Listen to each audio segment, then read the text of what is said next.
بسم اللہ الرحمن الرحیم۔ بنام خداوند جان و خرد، بنام خداوند جان و خرد، خزن برتر اندیشی بر نگذرد. خداوند نام و خداوند جائی، خداوند روزی دے رہنمائی. معزز سامعین و ناظرین، السلام علیکم ورحمۃ اللہ وبرکاتہ. منتخب فارسی کلام کے ساتھ آپ کی خدمت میں حاضر ہیں. آج کا منتخب کلام دیوان حافظ سے ہے. حافظ شرازی فارسی زبان کا یہ عظیم نابغہ روزگار شاعر 14ویں صدی عیسوی میں ایران میں پیدا ہوا. حافظ شرازی کی ذات بجا طور پر کسی بھی تعارف کی محتاج نہیں. آج کئی سو سال گزرنے کے باوجود بھی ان کی شاعری کو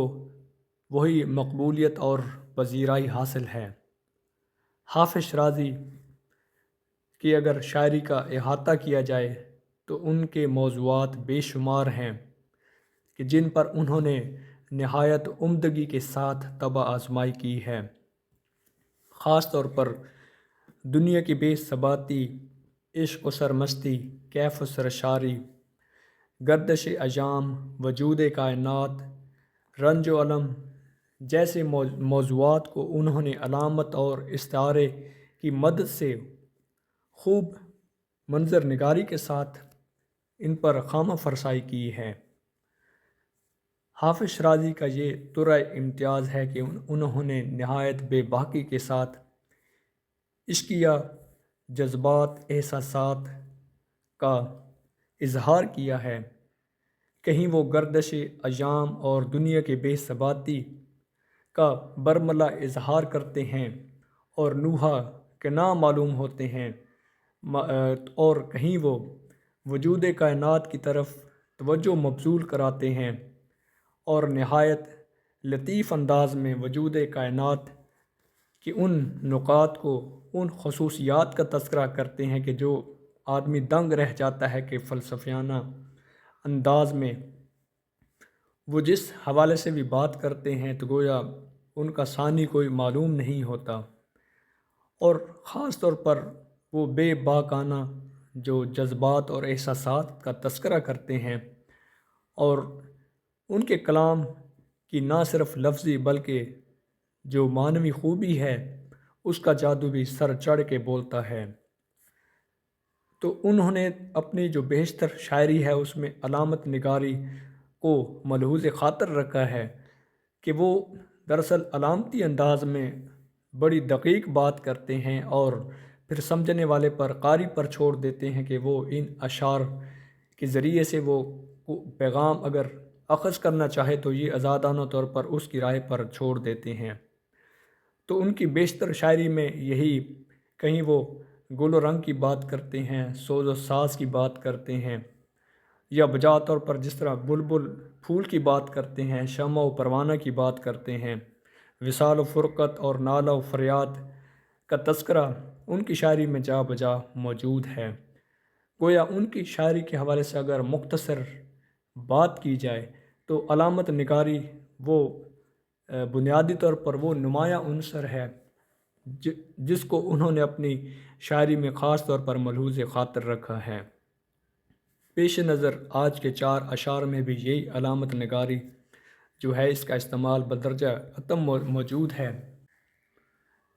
آج کے انتخاب کے حوالے سے عرض ہے کہ حافظ کی 2 غزلیات میں سے 2 اشعار کو شرح کے لیے آج منتخب کیا گیا ہے، یعنی ایک غزل سے 2 اشعار اور اسی طرح دوسری غزل سے بھی 2 اشعار. تو پہلے 2 اشعار کی شرح کرتے ہیں. لکھتے ہیں: دنیاست باغ کہنو انسان چونو گلند، دنیاست باغ کہنو انسان چونو گلند، ہر یک ز شاخ عمر کند باغبان جدا، افسوس کن حیات جہان رایگان گذشت، افسوس دیگران کہ شد تن سے جان جدا۔ جیسا کہ پہلے عرض کیا ہے کہ حافظ کا یہ طرح امتیاز ہے کہ علامت نگاری کی بنیاد پر علامت نگاری کو ملحوظ خاطر رکھتے ہوئے دراصل وہ اپنے موضوع کو قلم بند کرتے ہیں۔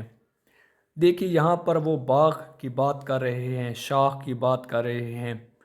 گل کی بات کرتے ہیں اور باغبان کی بات کرتے ہیں، مگر پس پردہ وہ دراصل کوئی اور بات کہنا چاہتے ہیں۔ مثلاً پہلے شعر کو دیکھیے، لکھتے ہیں دنیاست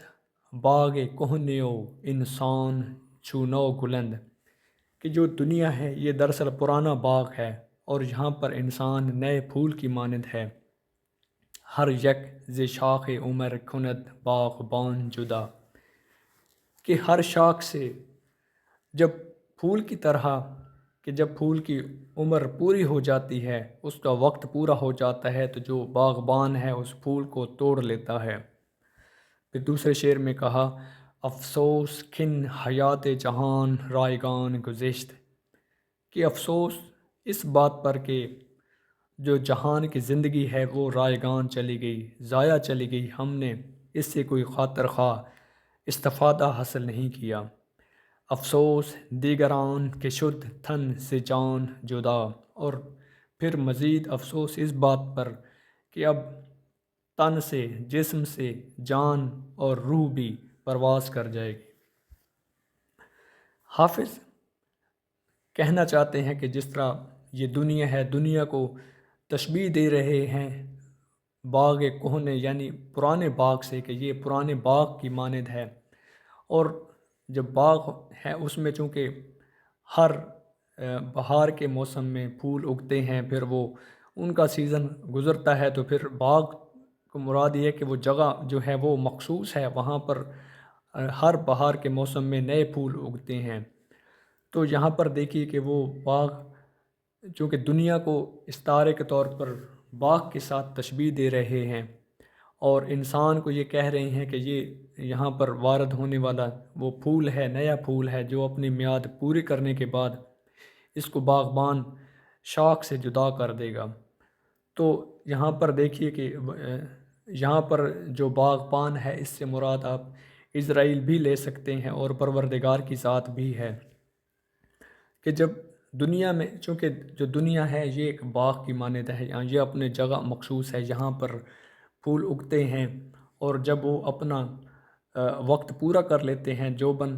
پر پہنچتے ہیں، تو وہ وقت ہوتا ہے کہ جب باغبان شاخ سے اس پھول کو جدا کر لیتا ہے۔ اسی طرح انسان بھی دنیا سے بالآخر راہی ملک عدم ہو جاتا ہے۔ پھر جو دوسرے شعر میں بڑی انوکھی بات کی کہ افسوس کن حیات جہان رائگان گزشت، اب یہاں پر دیکھیے کہ وہ قاری پر چھوڑ رہے ہیں کہ قاری پر یہ معاملہ کہ وہ قاری یا جو شعر کو پڑھنے والا ہے وہ اس سے کیا رائے اخذ کرتا ہے، کون سا نتیجہ برآمد کرتا ہے، کہ کہتے ہیں کہ حیات جہان جو ہے یہ رائگان چلا گیا۔ اب یہاں سے یہ مراد نہیں کہ جو کل جہان کی وہ بات کر رہے ہیں، دراصل یہاں پر وہ اپنی ذات کی بات کر رہے ہیں کہ جو انہیں مخصوص اور مقررہ وقت کے ساتھ زمین کی طرف بھیجا گیا تھا وہ وقت انہوں نے پورا کیا، مگر افسوس کہ اسی قدر نہ کی جس مقصد کے تحت انہیں بھیجا گیا تھا وہ مقصد پورا نہ ہوا۔ آخری جو دوسرا شعر ہے اس کے دوسرے مصرے میں کہا افسوس دیگران کہ شد تن ز جان جدا، یعنی ایک تو یہ کہ وہ جس مقصد کے تحت دنیا میں آئے تھے وہ مقصد پورا نہ ہوا، اور گویا وقت پورا ہونے پر شاخ سے جس طرح پھول کو جدا کر دیا جاتا ہے اسی طرح وہ بھی پھول کی مانند بالآخر زندگی کی شاخ سے جدا ہو گئے۔ ایک تو یہ افسوس کہ وہ جس مقصد کے تحت آئے تھے وہ مقصد پورا نہ ہوا اور میعاد ختم ہو گئی، دوسرا یہ کہ اس تن میں جو جان تھی بالآخر وہ بھی رخصت ہو گئی، کہ اب اگر پچھتاوا ہو بھی رہا ہے تو وہ مہلت ختم ہو چکی ہے اور اس کرب سے بھی گزرنا پڑ رہا ہے۔ تو یہاں پر علامتی انداز میں وہ زندگی کی اور زمانے کی وجود کائنات کی بے ثباتی کا تذکرہ کر رہے ہیں کہ یہ جہان پروردگار نے تخلیق تو ضرور کیا ہے مگر بالآخر اس کی بے ثباتی ہے کہ یہ ناپائیدار جہان ہے۔ اسی موضوع پر کہ جس پر حافظ شرازی نے خامہ فرسائی کی ہے، مرزا اسد اللہ خان غالب کے چند اشعار بھی پیش نظر ہیں کہ وہ وجود کائنات اور دنیا کی بے ثباتی کے حوالے سے کیا فلسفہ رکھتے ہیں۔ غالب لکھتے ہیں: یک نظر بیش نہیں فرصت ہستی غافل، یک نظر بیش نہیں فرصت ہستی غافل، گرمی بزم ہے ایک رقص شرر ہونے تک۔ کہ پلک جھپکتے ہی یہ نظام یک لخت ختم ہونے والا ہے۔ گویا اگر مہلت ہے تو شاید یہ پلک جھپکنے کی مہلت بھی شاید نہ ہو، جس طرح غالب کہتے ہیں کہ یک نظر بیش نہیں فرصت ہستی غافل، کہ دنیا میں جو مہلت تمہیں بخشی گئی ہے اس کو اتنی کم ہے کہ یہ پلک جھپکنے کا دورانیہ بھی اس کو تصور نہیں کیا جا سکتا۔ دوسرے مصرعے میں کہا: گرمی بزم ہے ایک رقص شرر ہونے تک، کہ جس طرح کوئی شرارہ بلند ہوتا ہے اور اس کی میعاد، اس کی زندگی، اس کا دورانیہ نہایت ہی محدود ہوتا ہے، اور جس طرح وہ شعلے سے الگ ہو کر فضا میں لپکتا ہے تو دیکھتے ہی دیکھتے اس کا وجود ختم ہو جاتا ہے، یہی کیفیت زندگی کی ہے اور دنیا کی بے ثباتی کی۔ پھر کہا: غم ہستی کا اسد کس سے ہو جز مرگ علاج، غم ہستی کا اسد کس سے ہو جز مرگ علاج، شمع ہر رنگ میں جلتی ہے سحر ہونے تک۔ کہ ہستی کے ختم ہونے کے حوالے سے یا ہستی کے جو رنج و الم ہیں ان کا مداوع ہو تو کیوں کر ہو، کہ اس کا مداوع صرف اور صرف موت ہے۔ غم ہستی کا اسد کس سے ہو جز مرگ علاج، کہ اس کا علاج صرف موت ہی ہے۔ جب موت آئے گی تو خود بخود، جب ہستی نہیں رہے گی تو یقینی بات ہے کہ اس کے ساتھ جو وابستہ رنج و الم کا سلسلہ ہے وہ بھی منقطع ہو جائے گا۔ پھر مزید ایک شعر میں کہا: ہستی کے مت فریب میں آ جائیو اسد، ہستی کے مت فریب میں آ جائیو اسد، عالم تمام حلقہ دام خیال ہے۔ یہاں پر دیکھیے کہ فلسفہ مابعد الطبیعیات یعنی میٹا فزکس کی بات کرتے ہوئے کہتے ہیں کہ جہان کی جو رونق، شان و شوکت تمہیں نظر آتی ہے، اس میں مبتلا ہو کر تم اپنے ابدی مقصد کو پس پشت نہ ڈال دینا، اور اس عظیم مقصد سے پہلو تہی اختیار نہ کر لینا، اس کو ضرور پیش نظر رکھنا۔ کہ ایسا نہیں کہ اگر آج تم پر جوانی اور توانی ہے اور اس آسودگی کی صورت میں تم مبتلا ہو کر وہم میں مبتلا ہو جاؤ کہ شاید یہ سلسلہ ہمیشہ کے لیے چلنے والا ہے، مگر یہ جو رونق ہے، یہ جو سلسلہ ہے، دراصل اس کے پس پردہ جو نظام کار فرما ہے اس کو مد نظر رکھو۔ عالم تمام حلقہ دام خیال ہے، کہ یہ دراصل خیالات کا دام ہے، جال ہے،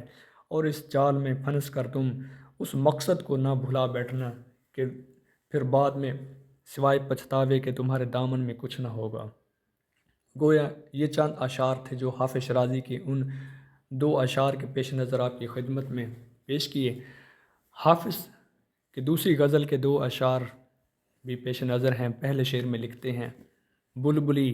برگ و گلی خوش رنگ در منقار داشت، بلبلی برگ و گلی خوش رنگ در منقار داشت، و اندر